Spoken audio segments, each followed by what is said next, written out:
அன்பு தமிழ் மக்களே வணக்கம். இந்த ஹிஸ்புல்லா ஹமாசுகள் அல்லாவிடம் சாகா வரம் வாங்கி கொண்டு வந்திருக்கிறார்கள் போல தெரிகிறது. இஸ்ரேல் போடும் ஒவ்வொரு குண்டிலிருந்தும் அவர்கள் மட்டும் தப்பித்துக் கொண்டே இருக்கிறார்கள். பொதுமக்கள் தான் குண்டு போடுற இடத்துக்கு வந்து வம்படியா சாகுறாங்களே தவிர எங்க மேல ஒரு குண்டு கூட சும்மா உரசிட்டு கூட போனதில்லை அப்படின்னு சொல்றாங்க. இதை கேள்விப்பட்ட இஸ்ரேல் ராணுவத்துக்கும் கோபம் வரத்தானே செய்யும் ஆட்டோமேட்டிக்கா. அதனால தான் அவங்க உக்கிர தாக்குதலை நடத்துகிறார்கள் லெபனான் காசா மேல. சமீபத்தில் கூட பெய்ரூட்ல ஒரு அபார்ட்மெண்ட்ல 20 சீனியர் சிட்டிசன்கள் தங்களுடைய ஆண்மையை பற்றி பேசிக்கொண்டு இருக்கும் போது இஸ்ரேல் ராணுவம் தாக்கியதில் அந்த சீனியர் சிட்டிசன்கள் எல்லோரும் அநியாயமா செத்து போயிட்டாங்க. அதையெல்லாம் ஹிஸ்புல்லாக்கள் செத்து போனதா இஸ்ரேல் கணக்கு சொல்லுது. செத்து போனவங்க ஆதார் அட்டையை வேணுமானா நீங்க செக் பண்ணி பாருங்க. இஸ்ரேல் சொல்லுகிறது அண்ட புழுகு ஆகாச புழுகு என்று உங்களுக்கே தெரிந்துவிடும். ஹிஸ்புல்லாக்கள் எங்கேயாவது மண்ணுக்கு உள்ள இருந்து வெளியே வந்து ஆலோசனை கூட்டம் போடுவானா? இந்த அடிப்படை அறிவு கூட இல்லாம பேசக்கூடாது. 20 காஃபின் பாக்ஸ் ரெடி ஆயிடுச்சுன்னு வந்த SMS ஹேக் பண்ணிக்கிட்டு ஹிஸ்புல்லா லீடர்கள் செத்ததாட்டு இவங்க அறிவிக்கிறாங்க. கணக்கு சொல்றானுங்க திருட்டு பயலுங்க. இஸ்ரேல் அப்பாவி பொதுமக்களை கரெக்டா தேடி கண்டுபிடிச்சு வந்து கொல்லுகிறது. அதுதான் எப்படின்னு தெரியல. அமெரிக்கால சமூக சேவை செய்துகிட்டு இருந்து தப்பி ஓடி வந்த பாட் சுக்கூரை பொதுமக்கள்ல ஒருத்தன் என்று தெரிந்து கொண்ட இஸ்ரேல் அநியாயமாக போலி போன் கால் போட்டு போலி என்கவுண்டர்ல போட்டு தள்ளிவிட்டாங்க. இப்படி செஞ்சா சமூக சேவை செய்ய எவனுக்காவது மனசு வருமா? பிரான்ஸ், ஜெர்மனி, பிரிட்டன், அமெரிக்கா போன்ற எல்லா நாடுகளும் இப்ராஹிம் அகிலின் தலைக்கு $7 மில்லியன் பரிசு அறிவித்தது. அப்ப எவ்வளவு காஸ்ட்லியான பொதுஜனம் அவன் அப்படின்னு அது உங்களுக்கு தெரியலையா? பாவம் லாலிபப்ப வாயில வச்சுக்கிட்டு கூட்டம் நடக்கிறத வேடிக்கை பார்க்க வந்தவன குண்டு வீசி அநியாயமா கொண்டுட்டாங்க இந்த இஸ்ரேல் விமானப்படை. இப்ப அந்த காஸ்ட்லி குழந்தை இறந்து போயிடுச்சு. அவனுக்கான பரிசு தொகையை நாங்க எங்க போய் வாங்குறது? இஸ்ரேலோ அமெரிக்காவோ தரவா போறான்? பரிசு தொகையை அறிவிக்கிறதோட அவன் சரி, தேர்தல் வாக்குறுதி மாதிரி சொல்றதோட சரி. ஸ்டாலின் மாதிரி செத்தா 10 லட்சம் தர்ற யோகியன் இல்லையே அந்த இஸ்ரேலியன். அநியாயமா இப்ப அதுவும் போச்சா? நேற்று பெய்ரூட்டில் கட்டப்பட்ட இடிபாடுகளுக்கு இடையே இருந்து 15 பாடிகளை எடுத்தாங்களாம். இன்னைக்கு காலையில 8 பாடிகளை எடுத்தாங்களாம். அங்க எடுக்க ஒரே பாடிகளா தான் வருதே தவிர ஒரு ஜட்டி கூட வரல, ஒரு ஜட்டி கூட கிடைக்கல. இன்னும் நிறைய நாயுடு ஹால் இடிபாடுகளுக்கு இடையே சிக்கி கிடக்குதுன்னு சொல்றாங்களாம் ரெஸ்கியூ ஆபரேட்டர்ஸ், அந்த ஸ்டாஃபுகள்லாம். ஹிஸ்புல்லா விட்ட ராக்கெட்டுகள் கரெக்டா ஆள் இல்லாத வீடுகளாக பார்த்து தாக்குது. மீதி ராக்கெட்டுகள் எல்லாம் ஹைஃபா நகரத்துக்கு பக்கத்தில் உள்ள நீர்நிலைகள்ல போய் தண்ணி குடிக்க போயிருக்கு. அதுக்கு பதிலடியை கொடுக்கிறேன் என்று பதிலுக்கு தாக்கி 1000 ஏவுகணைகளை அழித்து எங்களுக்கு நஷ்டத்தை உண்டாக்கி விட்டது இந்த இஸ்ரேல். நாங்க 4 அடி ஸ்கேலை வச்சு போட்ட ரெட் லைனை இஸ்ரேல் தாண்டி விட்டது. இப்போ இனி அவ்வளவுதான் எங்களால பொறுக்க முடியும். இனி நாங்க போடும் violet, indigo, blue, yellow, orange லைன்களையும் தாண்டும் திராணி இருக்கிறதா இந்த இஸ்ரேலுக்கு? எப்படி நாங்க வரையும் வானவில் லைனை இஸ்ரேல் தாண்டி விட்டால் எங்கள் வில்லில் இருந்து கிளம்பும் அம்பை எந்த கொம்பனாலும் தடுக்க முடியாது. பாகுபலி பட அம்புகள் மாதிரி அது பறந்து வந்து தாக்கும். குகைக்குள்ள இருந்து நாங்க இஸ்ரேலை எச்சரிக்கிறோம், தயவு செய்து பயந்து தோல்வியை ஒப்புக்கொண்டு திரும்பி போய்விடுங்கள். அதுதான் எங்களுக்கும் நல்லது. நாங்க ஒரு கையாலாகாத படை என்று நிரூபிக்க நீங்கள் எடுக்கும் முயற்சிகள் அத்தனையும் வீணாகும் விரைவில்.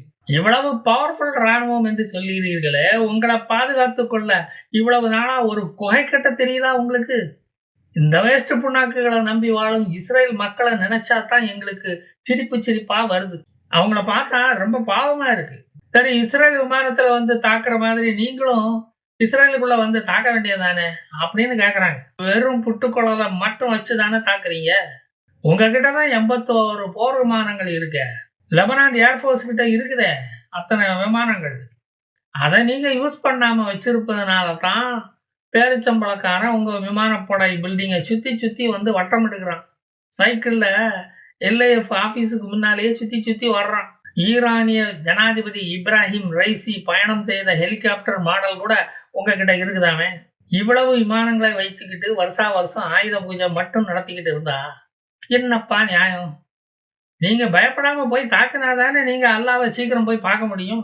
எனக்கும் இதை சொல்லி சொல்லி வாய் தான் வலியுது. இஸ்ரேலுடைய வெளியுறவு மந்திரி காட்ஸ், காசாவை அழிப்பது எங்கள் நோக்கம் அல்ல, ஹமாஸ் ஹிஸ்புல்லாக்களை அழிப்பதுதான் எங்கள் லட்சியம், அவர்களை ஆதரிக்கும் தேசம்தான் வீணாக அழியும், காசா அழிவதற்கு அவர்கள்தான் காரணம் என்று அப்படின்னு சொல்லியிருக்காரு. சரி, இந்த லெபனானும் இஸ்ரேலும் மோதிக்கிட்டா என்னென்ன பிரச்சனைகள் வரும்? 2 நாடுகளும் அமெரிக்கா ஆதரிக்கும் நாடுகள்.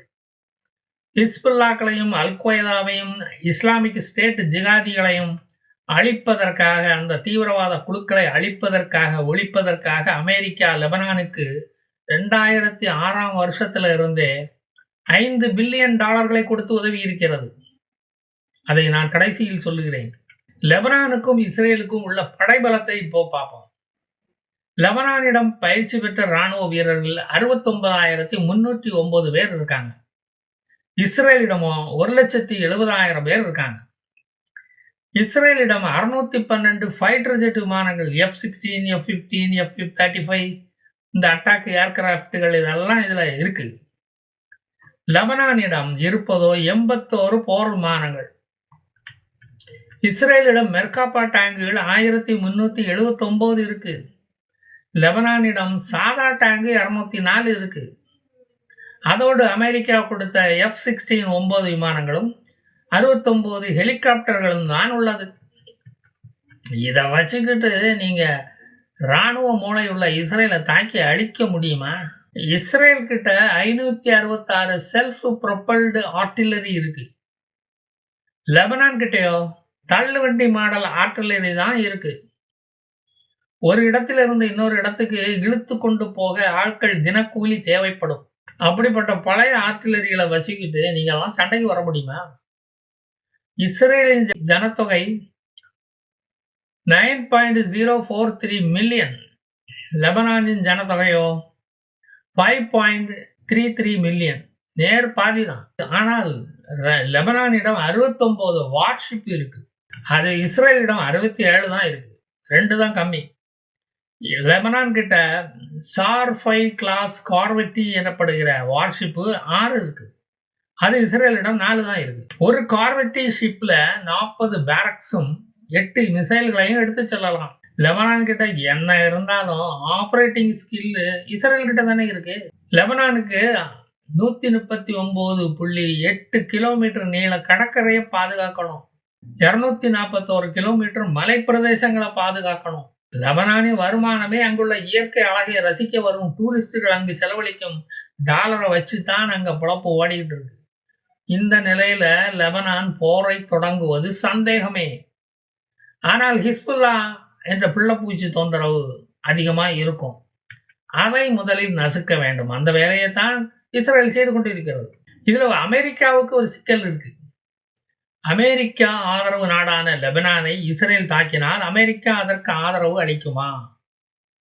லெபனான் ஏர்போர்ஸுக்கு $3 பில்லியன் நிதி உதவியை அமெரிக்கா செய்திருக்கிறது. இதுவரை 2006 இருந்தே அளித்து வந்துள்ளது அந்த உதவித்தொகை.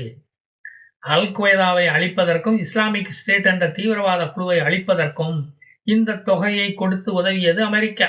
இவைகள் சன்னி முஸ்லிம் தீவிரவாத குழுக்கள். ஆனால் அமெரிக்காவால் ஹிஸ்புல்லாவை அழிக்க முடியவில்லை. ஏனென்றால் ஹிஸ்புல்லாவின் பொலிட்டிக்கல் விங் லெபனான் நாட்டு தேர்தலில் நின்றது, 13 சீட்டும் ஜெயித்து விட்டது. இன்னொரு ஷியா முஸ்லிம் கட்சியான அமால் மூவ்மெண்ட் பார்ட்டி 14 இடங்களை ஜெயித்தது. லெபனான் நாட்டு அரசியல் சட்டப்படி இருக்கும் 128 சீட்டுகளில் 64 சீட்டுகளில் கிறிஸ்தவர்கள் தான் போட்டியிட முடியும். மீதமுள்ள 64 சீட்டுகளில் இஸ்லாமியர்கள் தான் போட்டியிட வேண்டும். 2016 நடந்த தேர்தலில் கிறிஸ்தவர்கள் வென்று மைக்கேல் ஆவோன் ஜனாதிபதி ஆனார். 2020 மறுதேர்தல் நடந்திருக்க வேண்டும். ஆனால் இன்று வரை தேர்தல் நடைபெறவில்லை. ஜனாதிபதி தேர்ந்தெடுக்கப்படவில்லை. ஓட்டுக்கு கொடுக்க பணம் இல்லையோ என்னமோ, நமக்கு என்ன தெரியும். அரசியலில் ஹமாசுகள் போலவே நுழைந்த ஹிஸ்புல்லா தனது ஆயுத பலத்தை அதிகரித்தது. அதற்கு சர்வதேச தீவிரவாத தலைவன் அயத்துல்லா கோமனி உதவினான். 2005 15,000 ஏவுகணைகளை மட்டுமே வைத்திருந்த ஹிஸ்புல்லாக்களிடம் இப்போது 1,50,000 ஏவுகணைகள் உள்ளன. இதெல்லாம் ஈரான்காரன் கொடுத்தது. லெபனான் ஏர்ஃபோர்ஸுக்கு ஹிஸ்புல்லாவை பிடிக்காது. ஹிஸ்புல்லாக்களை இஸ்ரேல் தாக்கி அழிக்கும் போது லெபனான் ஏர்ஃபோர்ஸ் பார்த்து கொண்டு சும்மா தானே இருந்தது. எதிர்த்தாக்குதல் ஒன்றும் நடத்தலையே. லெபனான் ஏர்ஃபோர்ஸுக்கு பின்னால் அமெரிக்கா உள்ளது. இப்படி இடியாப்ப சிக்கலில் மிடில் ஈஸ்ட் நாடுகள் சிக்கியுள்ளன. இதை விரிவாக விளக்க முடிந்தால் இன்னொரு வீடியோவில் வந்து நான் சொல்லுகிறேன். நான் மீண்டும் வருவேன் மீதி கதைகளை சொல்ல. ஜெய் ஹிந்த்.